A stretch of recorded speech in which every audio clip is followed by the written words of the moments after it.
Behind every graceful smile lies a storm we never see.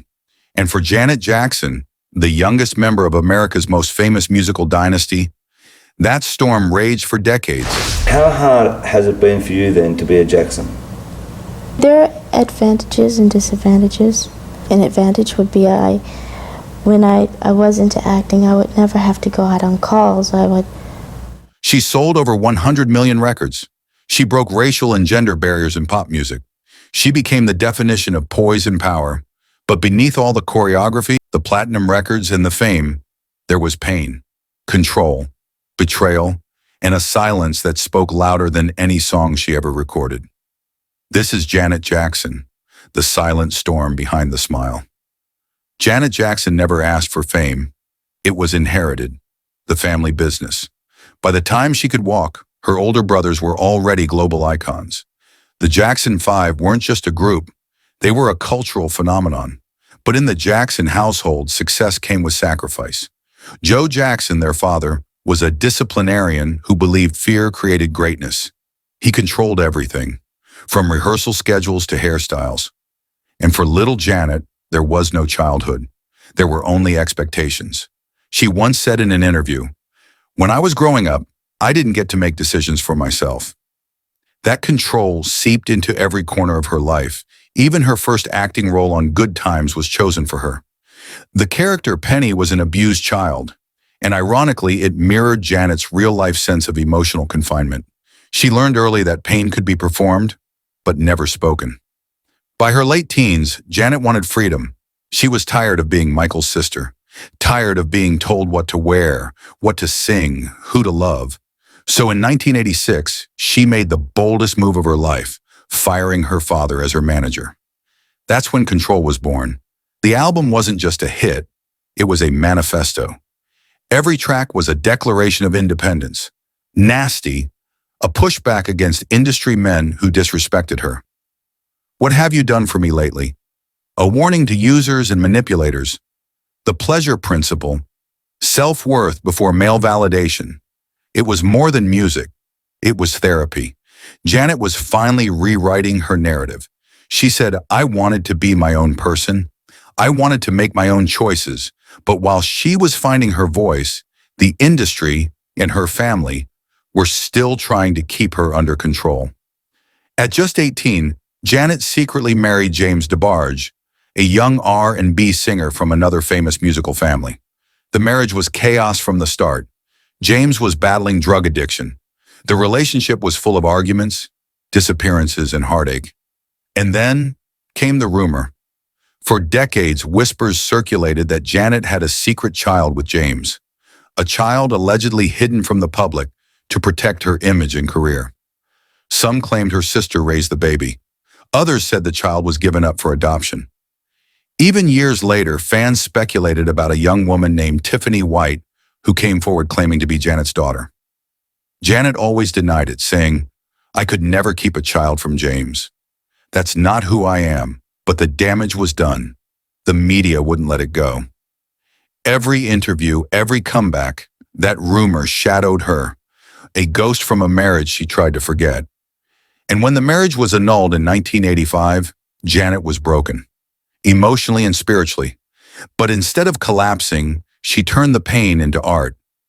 After Control, Janet didn't just want to be free, she wanted to make a statement. Her 1989 album, Rhythm Nation 1814, was a call to arms.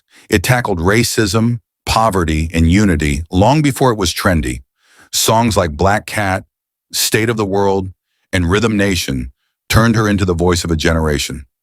But behind the anthems, Janet's life was anything but united. She was working endlessly, 16-hour days, back-to-back tours with little rest.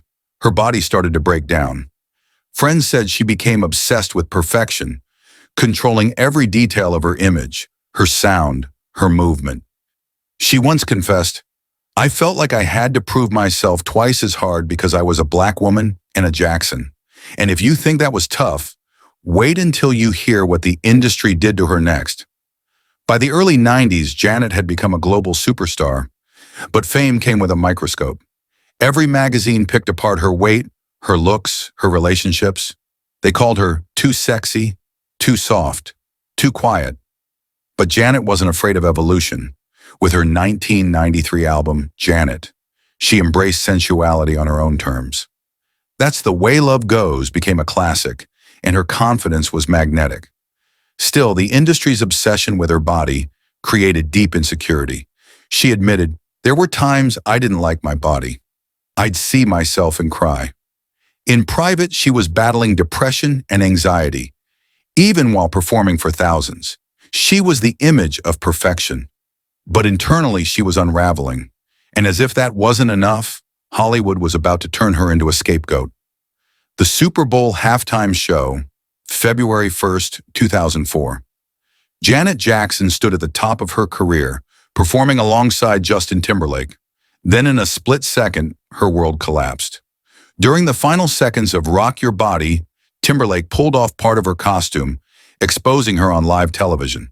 It was called a wardrobe malfunction, but for Janet, it was career assassination.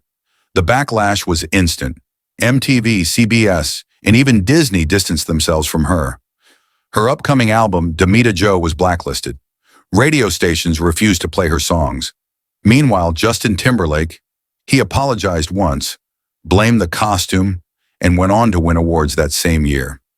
Janet was left alone, vilified by the media, mocked by late-night hosts, and humiliated publicly. She later said, "It was an accident, but I was the only one punished." If you think that was unfair, what happened next will shock you, because it showed how far Hollywood would go to silence a black woman.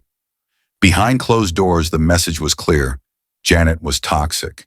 MTV executives allegedly banned her from their network for years. CBS refused to promote her music. Even her interviews were quietly canceled. This wasn't a suspension, it was erasure. Veteran producers later admitted that Janet's career was frozen overnight. She became an example, a warning to other women in the industry. But while the world turned on her, one person publicly defended her. Her brother, Michael Jackson. Michael told a reporter, "They're trying to destroy my sister, just like they tried to destroy me." And he wasn't wrong. When Michael died in 2009, Janet disappeared again, mourning not just her brother, but the last person who truly understood the pain of being a Jackson in a world that wanted control. After years in the shadows, Janet reemerged, quieter, older, but still graceful. In 2012, she secretly married Qatari billionaire Wissam Al Mana. To outsiders, it looked like a fairy tale. But inside, it was another cage. Reports later surfaced that Janet was living under strict rules. Her dress, her public appearances, even her friends were monitored. Friends said she became isolated, losing her spark. Then at age 50, she gave birth to her first child, Isa, a blessing, but also a reminder of everything she'd sacrificed for control. Months later, the marriage ended. Janet packed up and left Qatar with her baby, once again walking away from a life that looked perfect, but was slowly destroying her.